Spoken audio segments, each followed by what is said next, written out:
So Atlan has a smooth Google Sheets integration.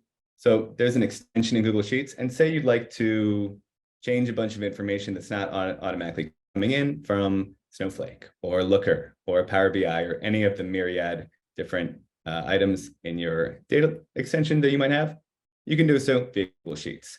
But Atlan AI is also now there in Google Sheets with you. It's always extensible coming into the tools that you're working in. So say I wanted to update column descriptions just like I did in the UI.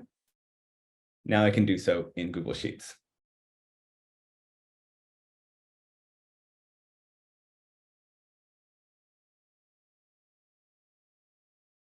So this is operating on the same principles as if I was in the Atlan interface itself.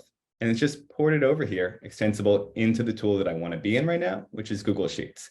So at Atlan, we understand you don't want to be in a new tool. Your data stack is complicated enough as it is. You want Atlan to work wherever you are. So here, I'm using the benefits of Atlan AI and generative text within my Google Sheet. And if I closed out with the extension, the rest of the workflow, this would port directly into all the Atlan assets that I have and display in the interface there.